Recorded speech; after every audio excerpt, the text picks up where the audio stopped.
Hola a todos, buenas noches, bendiciones, bienvenidos a esta transmisión, que el Señor les bendiga. Antes de iniciar la enseñanza vamos a orar. Padre bendito, te damos gracias, Señor, en el nombre de Jesús por este día que tú hiciste para que nos gozáramos y nos alegráramos en ti, Señor. Y porque en este día tu mano poderosa ha estado sobre cada uno de nosotros, Señor, guiándonos, bendiciéndonos, guardándonos, fortaleciéndonos, Señor. Gracias, Padre, porque tú eres el mismo ayer, hoy, por los siglos de los siglos, y así como nos has guardado en el pasado, nos guardaste hoy y nos guardarás en el futuro, Señor. Padre, en esta hora venimos delante de ti pidiéndote que tu Espíritu Santo nos guíe a toda verdad, abra nuestros ojos, nuestros oídos, pero por sobre todo nuestro corazón, para que tu palabra sea establecida en él y produzca fruto y fruto en abundancia para gloria tuya, para bendición nuestra y para que cada día vivamos una vida más abundante en ti, Señor. Padre, gracias por permitirnos reunir en esta noche y esperamos, Señor, que esta noche tú envíes bendición y vida eterna a nuestros corazones a través de tu palabra y de tu Espíritu Santo, porque tu palabra dice que cuando estamos juntos y en armonía, los hermanos, ahí envías tu bendición y vida eterna. Muchas gracias, Señor, por lo que tú vas a hacer y sembrar en nuestras vidas en esta noche, en el nombre poderoso de Cristo Jesús, y recibe tú toda la gloria, la honra y la alabanza, Señor, en el nombre de Jesús. Amén y amén. Muy buenas noches, mis amados hermanos, hermanas, que el Señor les bendiga, qué bendición y privilegio el podernos reunir en esta noche para compartir de la palabra de Dios. Y hoy vamos a seguir compartiendo de la epístola a Santiago que hemos estado viendo en los días anteriores, y esta vez vamos a escudriñar lo que el pasaje de Santiago capítulo 2 versículos del 1 al 13 nos enseña. Dice la palabra: hermanos míos, que vuestra fe en nuestro glorioso Señor Jesucristo sea sin acepción de personas. Porque si en vuestra congregación entra un hombre con anillo de oro y con ropa espléndida, y también entra un pobre con vestido andrajoso, y miráis con agrado al que trae la ropa espléndida, y le decís: siéntate tú aquí en este lugar, y decís al pobre: estate tú ahí en pie, o siéntate aquí bajo mi estrado, ¿no hacéis distinciones entre vosotros mismos y venís a ser jueces con malos pensamientos? Hermanos míos, amados, oíd. ¿No ha elegido Dios a los pobres de este mundo para que sean ricos en fe y herederos del reino que ha prometido a los que le aman? Pero vosotros habéis afrentado al pobre. ¿No os oprimen los ricos y no son ellos mismos los que os arrastran a los tribunales? ¿No blasfeman ellos el buen nombre que fue invocado sobre vosotros? Si en verdad cumplís la ley real, conforme a la Escritura, amarás a tu prójimo como a ti mismo, bien hacéis. Pero si hacéis acepción de personas, cometéis pecado y quedáis convictos por la ley como transgresores. Porque cualquiera que guarda toda la ley, pero ofendiere en un punto, se hace culpable de todos. Porque el que dijo no cometerás adulterio, también ha dicho no matarás. Ahora bien, si no cometes adulterio, pero matas, ya te has hecho transgresor de la ley. Así hablad y así haced como los que habéis de ser juzgados por la ley de la libertad, porque juicio sin misericordia se hará con aquel que no hiciere misericordia, y la misericordia triunfa sobre el juicio. El capítulo 2 de Santiago tiene dos temas que son dos temas teológicos profundos y que pueden generar mucha controversia si uno los lee muy a la ligera. Y uno es el tema de este pasaje de Santiago 2:1 al 13, donde como un tema colateral toca el tema de la pobreza y la riqueza. Y el siguiente pasaje, que es del versículo 2:14 al 26, habla de la relación entre la fe y las obras. Hoy vamos a hablar del primer capítulo, de la primera parte de este capítulo, que es del versículo 1 al 13.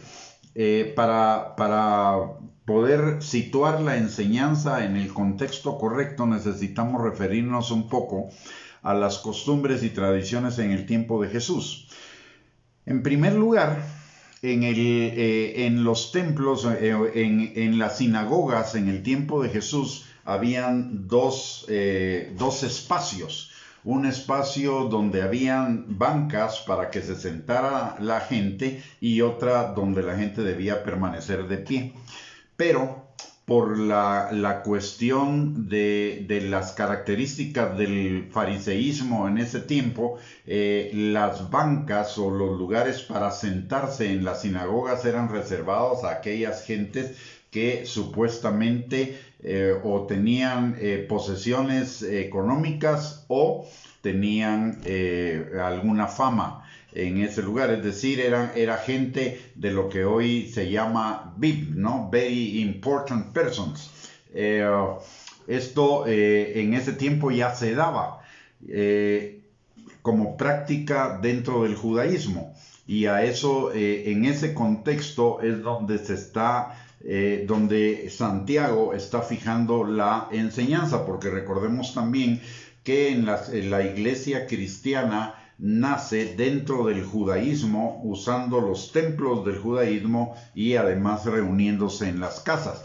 Y en ese tiempo esta carta también está dirigida a judíos, es decir, a gente que había salido del judaísmo y se había convertido al cristianismo, pero que todavía tenía algunas costumbres del judaísmo, que traían del judaísmo, principalmente costumbres en el sentido de la tradición, de la religiosidad, del culto y cosas de ese estilo. Entonces, este pasaje comienza en ese contexto diciendo: hermanos míos, que vuestra fe en nuestro glorioso Señor Jesucristo sea sin acepción de personas. En ese tiempo, en el judaísmo se discriminaba, y los judíos que estaban viniendo al cristianismo también estaban haciendo algún tipo de discriminación. Y este es un problema que la iglesia cristiana ha enfrentado en mayor o menor grado a lo largo de todo el tiempo, y hoy no es la excepción. Hoy podemos ver también ese tipo de discriminaciones de una manera quizá no tan evidente, de una manera sutil, pero se hacen discriminaciones.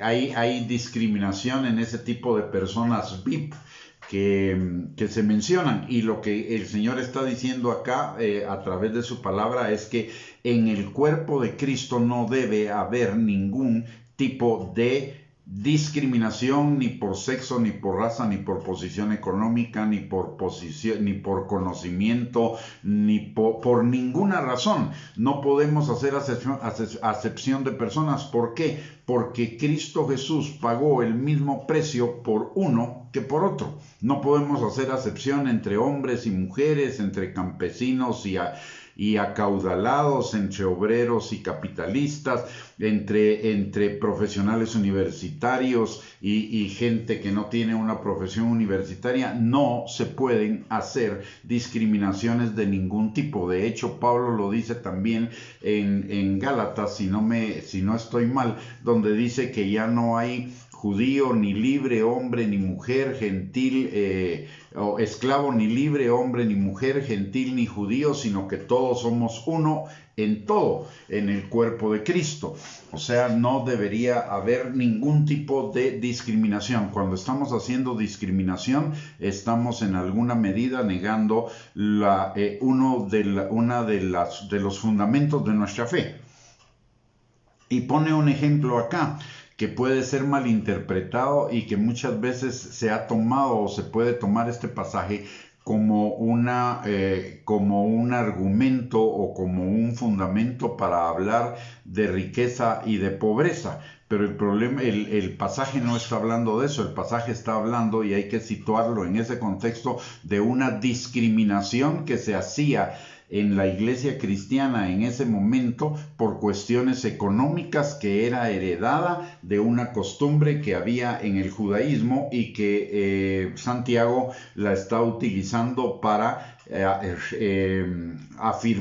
reafirmar el punto de que no puede haber ningún tipo de discriminación dentro del cuerpo de Cristo. Y dice en el versículo 2 Porque si en vuestra congregación entra un hombre con anillo de oro y con ropa espléndida, y también entra un pobre con vestido andrajoso, y miráis con agrado al que trae la ropa espléndida, y le decís, siéntate tú aquí en buen lugar, y decís al pobre, estate tú ahí en pie, o siéntate aquí bajo mi estrado, no hacéis distinciones entre vosotros mismos y venís a ser jueces con malos pensamientos.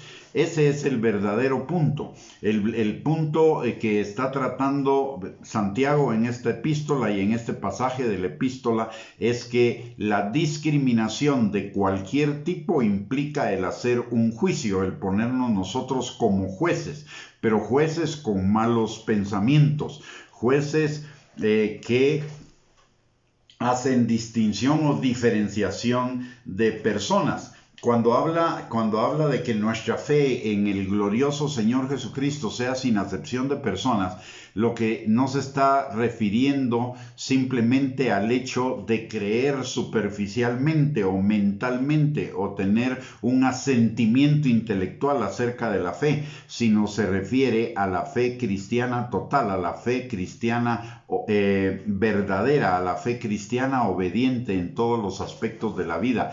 Por lo tanto, si vamos a vivir verdaderamente la fe, no podemos la discriminación por cualquier razón, raza, nacionalidad, sexo, posición económica, conocimientos, posición laboral, etcétera, no tiene cabida si verdaderamente vamos a vivir la fe cristiana tal como debe ser vivida. ¿Por qué? Porque el enfoque de la fe cristiana está en el Señor Jesucristo, y el Señor Jesucristo nunca hizo acepción de personas. El Señor Jesucristo, así como comía con publicanos, pecadores y hacía milagros con gente de bajo recurso económico, también comía con gente pudiente y con gente de altas posiciones.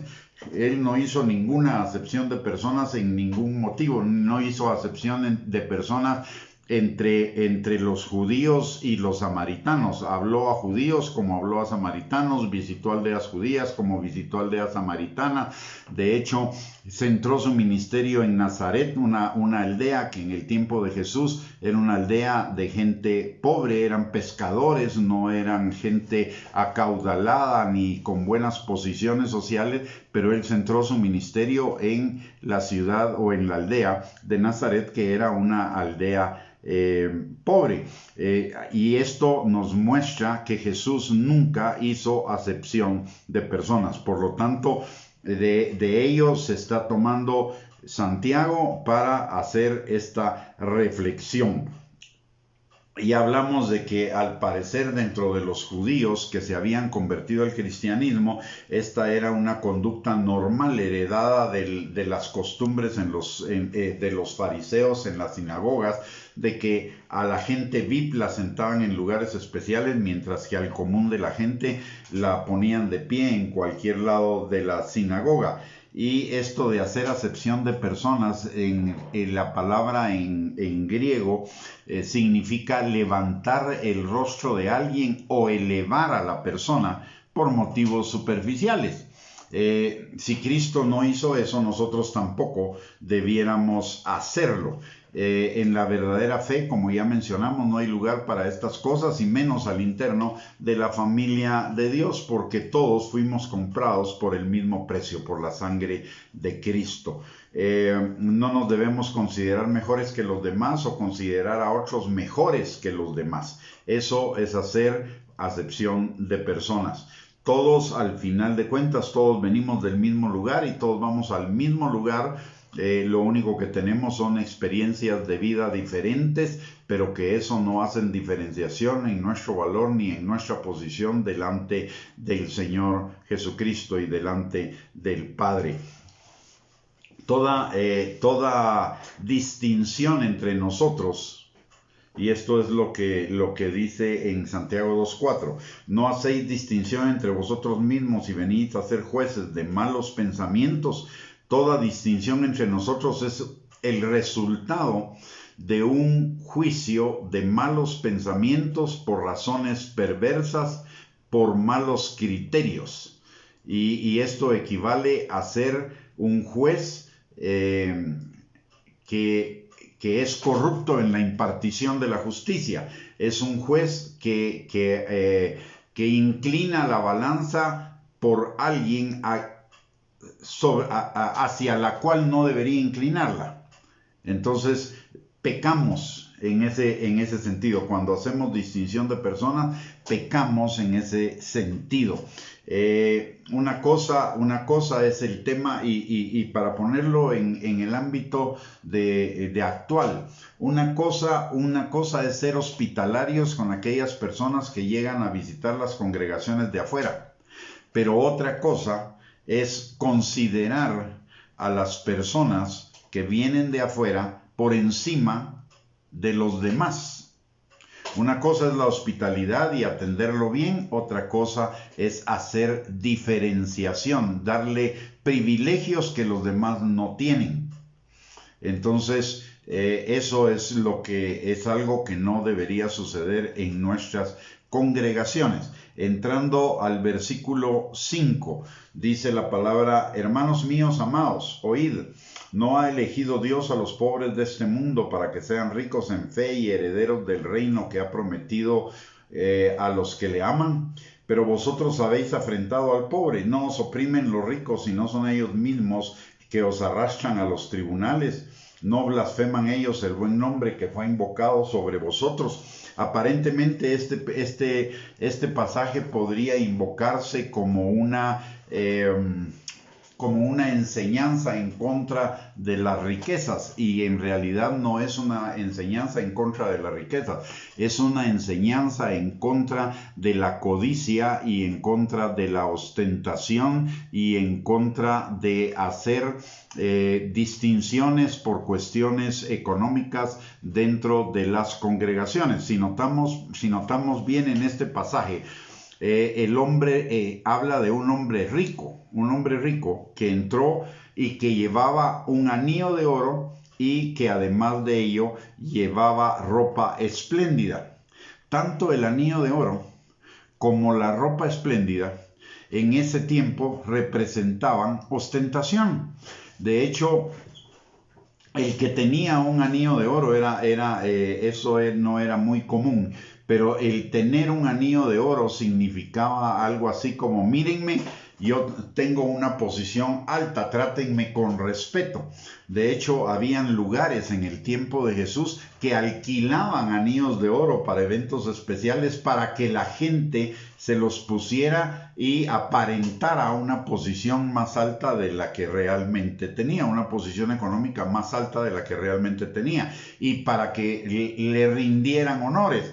Entonces era una cuestión de ostentación, y encima de todo esta persona llevaba ropa espléndida, y esa ropa espléndida es ropa ostentosa y llamativa que hiciera énfasis en su situación económica. Entonces lo que nos está hablando en este pasaje es de que esta persona rica era una persona ostentosa, y la palabra del Señor sí nos dice claramente que no seamos ostentosos, sino que vivamos sobriamente. Aún los que tienen riquezas, que deberían vivir sobriamente y usar sus riquezas para hacer tesoros en el cielo y no para hacerse de privilegios en la tierra. El Señor no tiene nada con la riqueza. El Señor, contra lo que sí nos habla su palabra, es contra aquellos que quieren hacerse ricos por codicia, que aman las riquezas más que al Señor. En Mateo capítulo 6, versículos del 19 al 21, el Señor nos dice que no podemos servir a dos amos, no podemos servir o no podemos amar a Dios y amar a las riquezas al mismo tiempo. Eso es infidelidad. Eso sería un adulterio espiritual. No podemos amar a dos personas al mismo tiempo.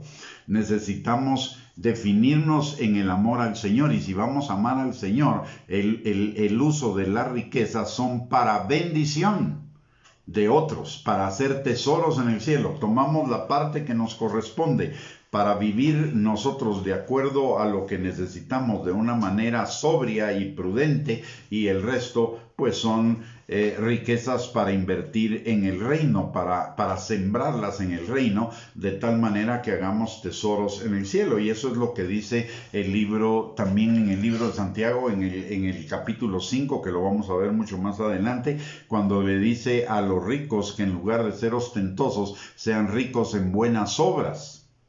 En buenas obras para ¿con quién? Para con Dios. En buenas obras que hagan tesoros en el cielo en lugar de hacer tesoros aquí en la tierra.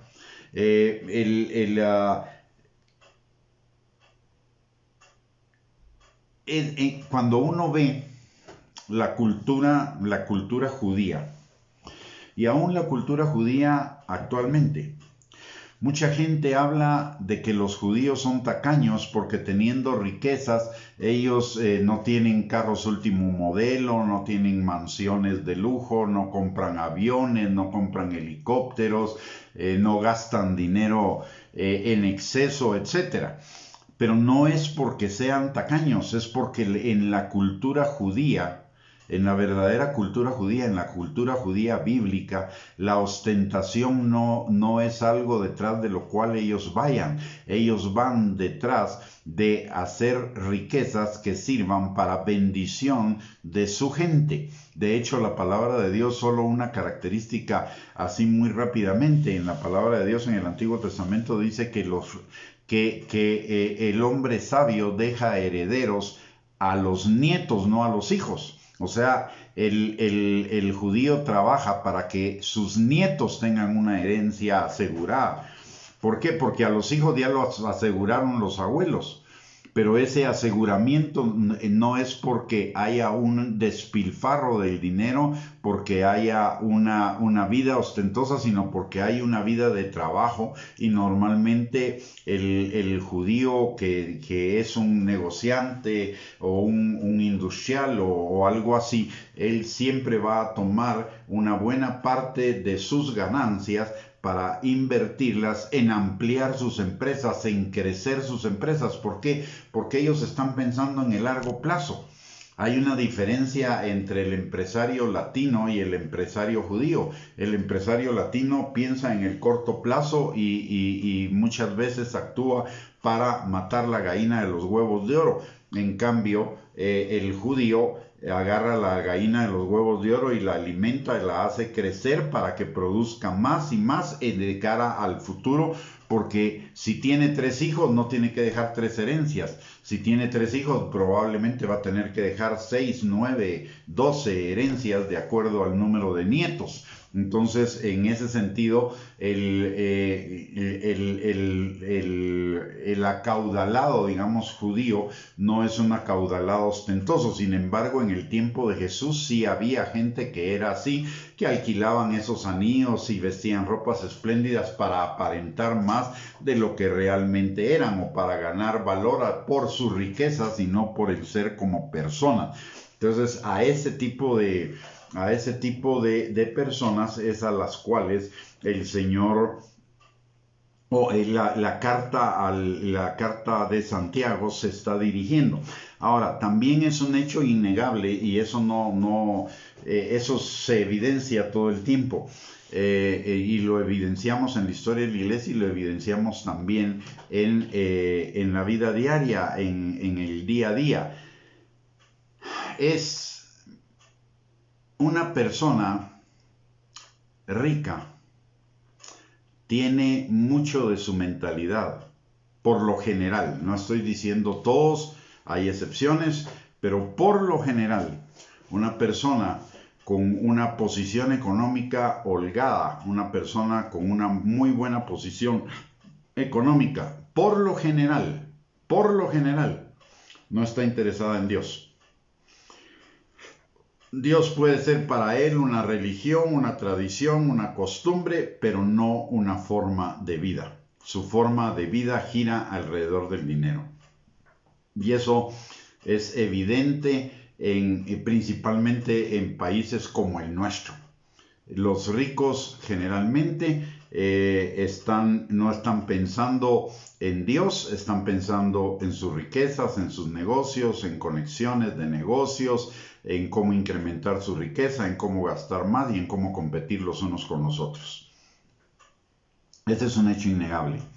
De hecho, en algunas oportunidades me ha tocado testificar a algunas personas que tienen abundancia de riquezas y en la mayoría de los casos, no en todos, pero en la mayoría de los casos lo que me dicen es, mira, yo no necesito, está bien que fulano, sutano, mengano sean cristianos, tienen problemas en su casa, no tienen dinero, se quedaron sin trabajo, perdieron todo lo que tenían, o son alcohólicos, o son aquí, o son allá, pero yo gracias a Dios no necesito. Para mí Dios está bien así como yo tengo mi relación con Él, ¿verdad? Una relación religiosa, tradicionalista, solo de ir a la iglesia de vez en cuando, etcétera, y así se sienten bien.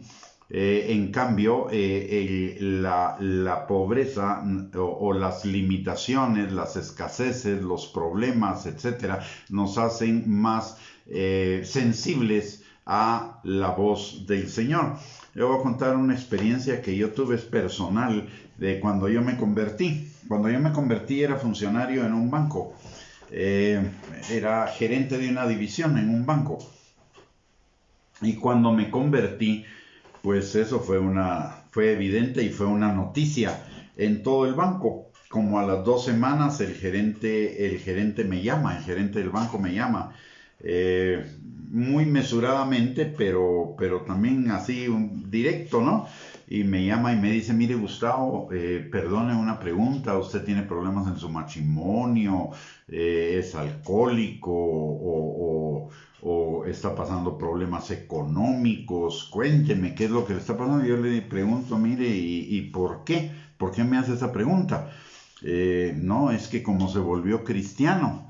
Y yo solté la carcajada y le dije, mire, no tengo ningún problema de este tipo, gracias a Dios me volví cristiano porque el Señor tocó mi corazón y entendí la necesidad que tengo de Dios, no porque tenga problemas, sino porque necesito de Dios en mi vida. Hay cosas que necesito corregir, que necesitan cambiar en mi vida y solo Dios las puede cambiar.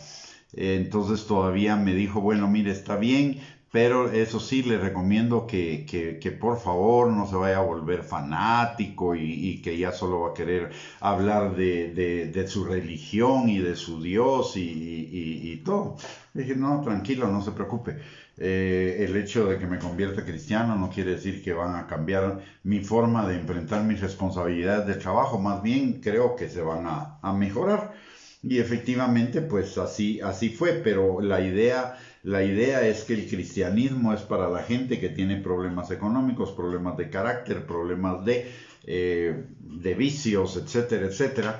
Y de alguna manera es cierto, pero lo que se le olvida a mucha gente es que todos tenemos algún tipo de problema de carácter, algún tipo de problema de conducta, algún tipo de problema de relaciones. De hecho, la iglesia cristiana es una iglesia de ex algo. Todos tenemos un ex que manifestar, aunque tratemos de ocultarlo, ¿no? Pero todos somos ex en algo, todos somos ex pecadores. Todos tenemos necesidad del Señor. Pero regresando a nuestro tema entonces, lo que la palabra de Dios está reconociendo aquí es la sensibilidad de la gente que está en situaciones de escasez, de limitación, de problemas, etcétera, para el mensaje del Evangelio, y la dureza del corazón para el mensaje del Evangelio en aquellos que tienen posiciones aparentemente acomodadas, económicas, que tienen un problema realmente de poderse entregar plenamente al Señor y vivir la fe cristiana en su máxima expresión. Ellos comparten una dualidad ahí entre seguir a Cristo y sus negocios. De hecho, en algún tiempo después de que salí de trabajar de bancos, di asesorías financieras y administrativas a muchas empresas, y dentro de ellas empresas cristianas, y lo que veía era un desfase entre su vida eclesiástica, digamos así, su vida empresarial. Era un juego de principios usados en la vida eclesiástica, pero un juego totalmente diferente de principios usados en la vida comercial o en la vida empresarial. Podían dar sus diezmos en la iglesia, pero evadían impuestos en sus negocios. Podían ser dadivosos en la iglesia o servidores en la iglesia, pero pagando sueldos ficticios en sus empresas y así sucesivamente. Entonces sí, el amor al dinero, lo que aquí del mensaje que podríamos sacar de este pasaje en relación a la pobreza y a la riqueza, y comparándolo con muchos otros pasajes de la Escritura, es que el amor al dinero es un impedimento para poder amar plenamente a Cristo Jesús. No es la riqueza, no es el tener dinero o no tener dinero, es nuestra actitud respecto al dinero. Si amamos el dinero, no vamos a amar al Señor en toda su dimensión. De hecho, déjeme decirle lo que es mi experiencia a lo largo de mis años como creyente, y es que donde hay más oposición al diezmo, no es en la gente pobre. Donde se encuentra la mayor oposición a dar diezmo es en la gente que tiene más que suficiente para dar diezmo, para ofrendar y para sembrar. Es donde más argumentos en contra del diezmo hay, y eso me dice a mí que el problema no es el diezmo, el problema es el amor al dinero, que todavía no se han desprendido del ídolo del dinero. De hecho, el mundo dice, dime cuánto tienes y te diré quién eres. O poderoso caballero es don dinero. Esa es una mentalidad de codicia, una mentalidad de amor al dinero.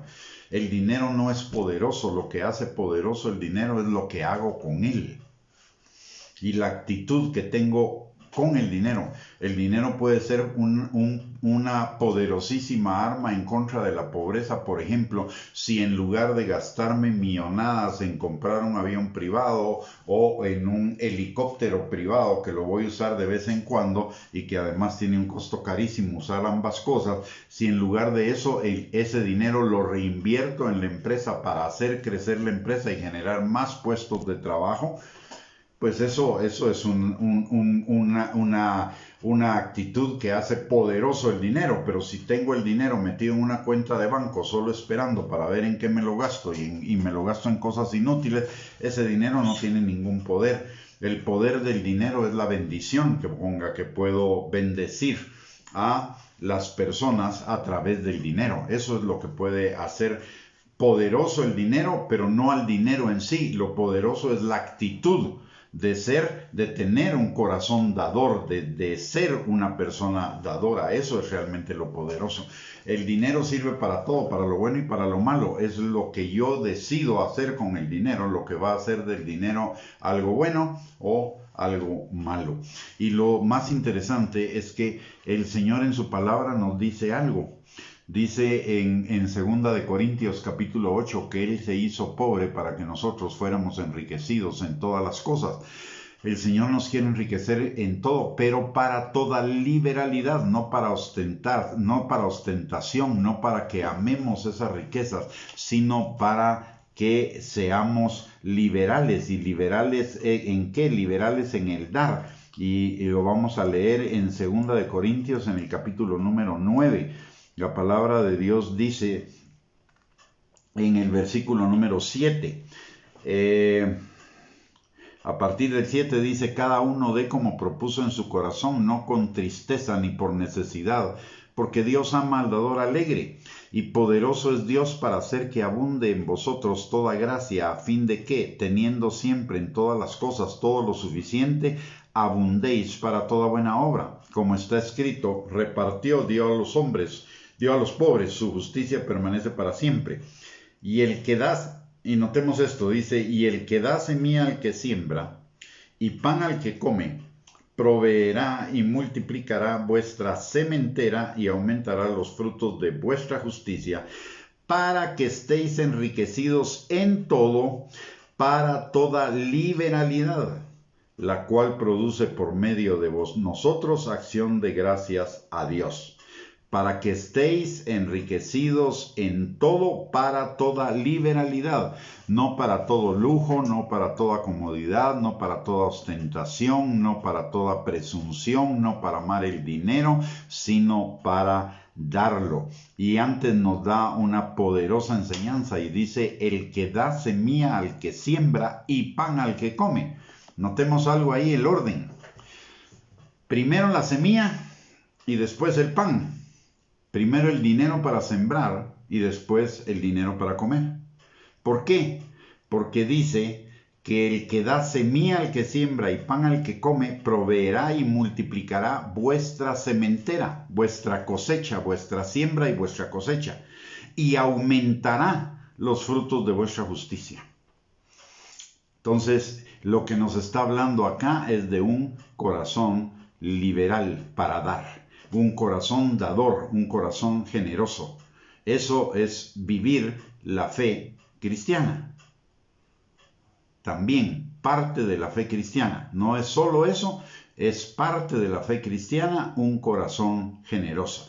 Y un corazón generoso no para exhibir mi generosidad. Un corazón generoso porque Dios ha sido generoso conmigo. Porque hay muchos que aparentan ser generosos, pero son generosos para publicitar su generosidad, para obtener galardones, aunque sea ficticios, que puedan lucir como muy generosos, pero la generosidad no se anuncia. La generosidad, el mismo Señor Jesucristo nos dijo que si damos, no seamos como los fariseos o los hipócritas que tocan trompetas anunciando que van a dar, sino que no sepa nuestra mano derecha lo que hace nuestra mano izquierda.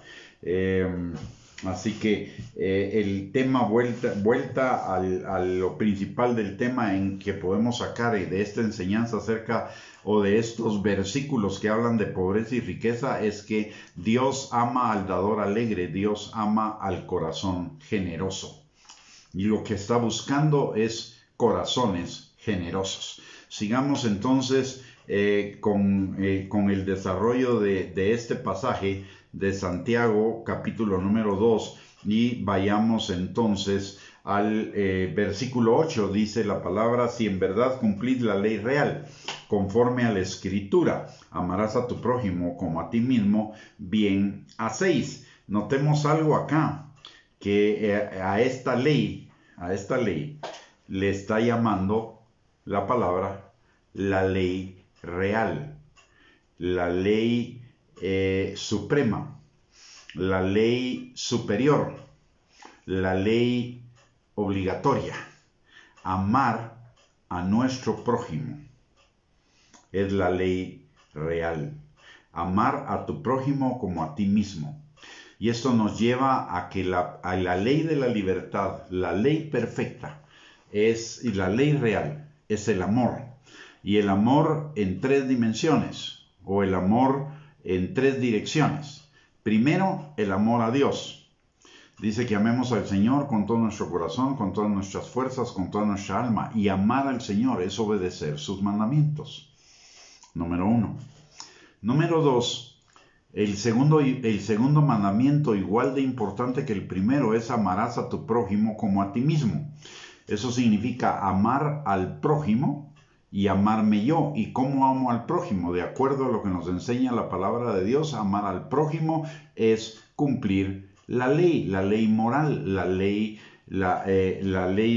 espiritual, la ley del corazón, del que nos habla la palabra de Dios, porque dice también en Gálatas, en el capítulo número 5, versículo 14, que en el mandamiento de amar al prójimo se resume en toda la ley.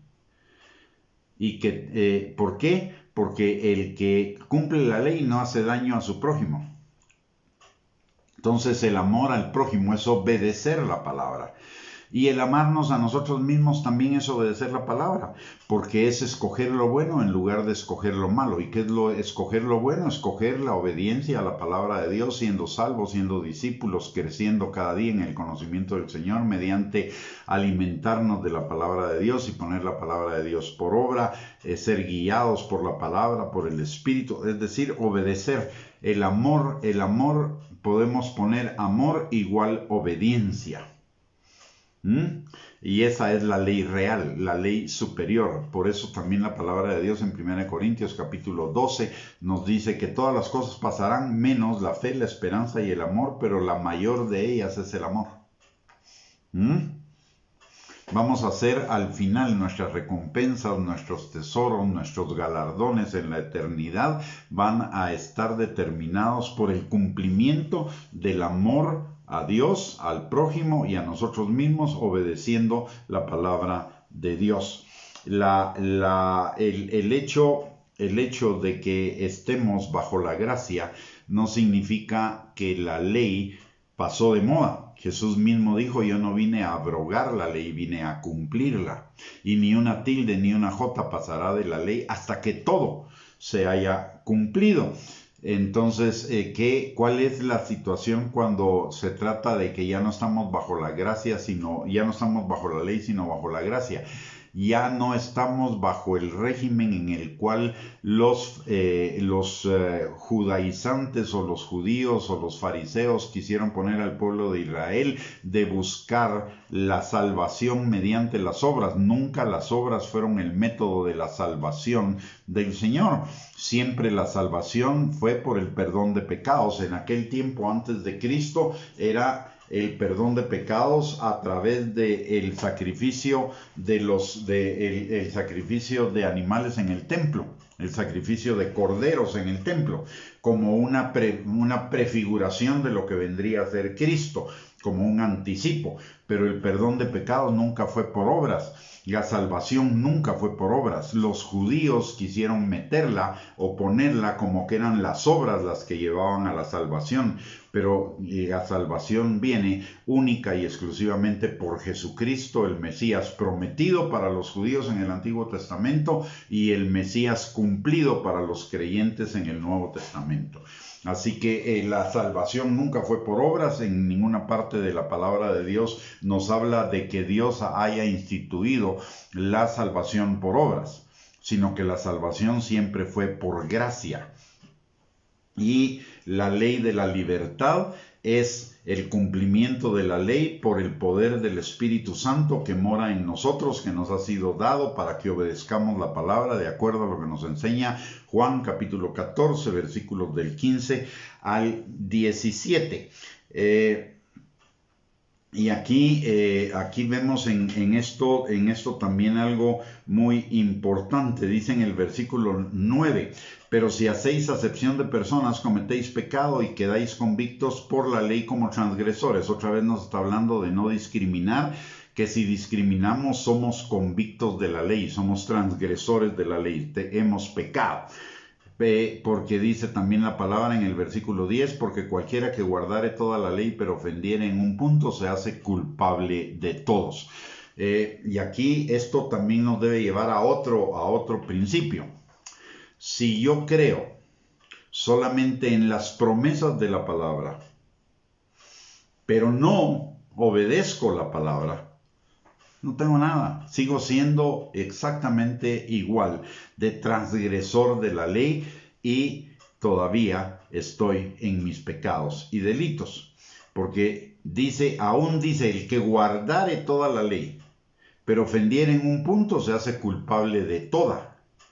Ahora imagínense aquellos que solo toman la palabra de Dios para las promesas, pero no para los mandamientos, no para vivir las ordenanzas, los mandamientos, los principios, las leyes que Dios amorosamente nos dejó para mantenernos en el camino de la bendición. Están muy mal, ¿no? Porque el que dijo, dice en el versículo 11, porque el que dijo no cometerás adulterio, también ha dicho no matarás. El que ha dicho yo deseo que tú seas prosperado en todas las cosas, es también el que mandó a que prosperemos nuestra alma. El que nos prometió que sería nuestro pastor y que supliría todas nuestras necesidades, es el mismo que me dijo, que el que dijo, el que me oye y es mi oveja, guarda mis mandamientos. Me sigue, me obedece. Entonces no puedo, no, es un tremendo engaño tomar una parte de la palabra y desechar otra, porque la palabra es una sola. Y aunque yo no conozca toda la ley, con una sola transgresión me hago culpable de toda la ley. Pero tenemos una grandiosa noticia, una buena noticia. Las buenas noticias de la salvación son que la gracia del Señor vino a nuestras vidas y gracia sobre gracia, no solo gracia para la salvación, sino gracia para la vida cristiana. Y también tenemos la buena noticia de que si nosotros verdaderamente estamos enfocados en obedecer la palabra de Dios y eventualmente llegáramos a pecar, tenemos abogado para con Dios, a Jesucristo, quien es fiel y justo para perdonarnos y limpiarnos de toda maldad. Cuando no podemos decir, y por esto Primera de Juan lo insiste mucho, no podemos decir que amamos a Dios si no amamos al hermano. Y es lo mismo que nos está diciendo acá. Si hacemos acepción de personas, no amamos al hermano. Y si no amamos al hermano, no amamos a Dios. Verdaderamente, nuestro amor puede ser un amor emocional, un amor inmaduro, un amor ficticio, pero no un verdadero amor, porque el verdadero amor es guardar sus mandamientos, quizá no de una manera perfecta, porque ninguno de nosotros es perfecto, pero sí estar enfocados en crecer en esa dirección. Y vivimos en la ley, en la perfecta ley, la ley de la libertad. La gracia es la ley de la libertad y es una libertad con responsabilidad. Todo me es lícito, no todo me conviene, todo me es lícito, mas no me dejaré dominar de nada. Todo me es lícito, pero no todo me edifica. Todo me es lícito, pero me voy a privar de ciertas cosas por amor al prójimo para no serle de piedra de tropiezo. Así que la perfecta ley, la ley de la libertad, es la ley de la libertad con responsabilidad. Una responsabilidad delante del Señor, delante de mi prójimo y delante de mí mismo.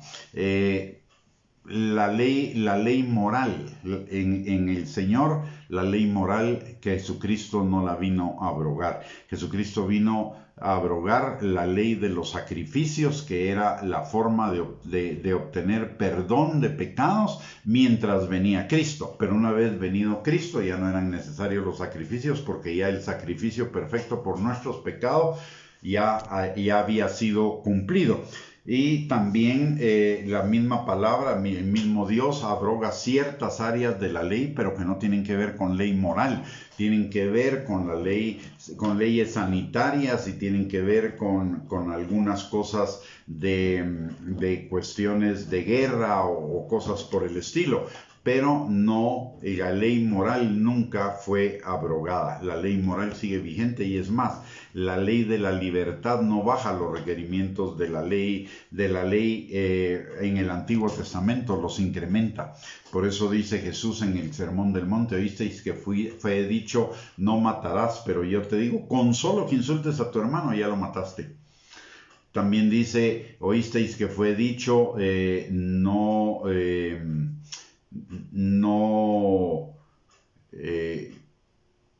cometerás adulterio, pero yo os digo, con solo que mires a una mujer para codiciarla en tu corazón, o a un hombre para codiciarla, en el caso de las mujeres, ¿verdad? O a un hombre o a una mujer para codiciarla en tu corazón, ya cometiste adulterio. O sea, no baja los requerimientos, los sube. ¿Por qué? Porque estamos bajo una ley superior, bajo una ley real, que es la ley de la libertad con la responsabilidad, y toda la ley se resume en esos 3 mandamientos: amarás al Señor tu Dios con todo tu corazón, a tu prójimo y a ti mismo, es decir, obedecer los mandamientos. Y vamos a ser juzgados por esa ley de la libertad, por la ley del amor. Por eso dice al final en el versículo 12, así hablad y así haced como los que habéis de ser juzgados por la ley de la libertad, porque juicio sin misericordia se hará con aquel que no hiciere misericordia, y la misericordia triunfa sobre el juicio. ¿Qué quiere decir esto? No puede esperar misericordia aquel que no haya tenido misericordia con su prójimo. Aquel que haya sido insensible, que no haya amado al prójimo verdaderamente, sino que lo haya juzgado, etcétera, etcétera, etcétera, va a ser juzgado sin misericordia porque él no tuvo misericordia. Pero la palabra de Dios también nos dice que la misericordia triunfa sobre el juicio. ¿Qué quiere decir esto? Si hemos sido misericordiosos, saldremos triunfantes en el juicio. La persona cuya vida se caracteriza por la misericordia está bien preparada para el día del juicio y va a escapar de todas las acusaciones que la justicia pueda traer en su contra, porque al mostrar misericordia a otros da evidencia genuina de haber recibido la misericordia de Dios. No puedo dar lo que no tengo.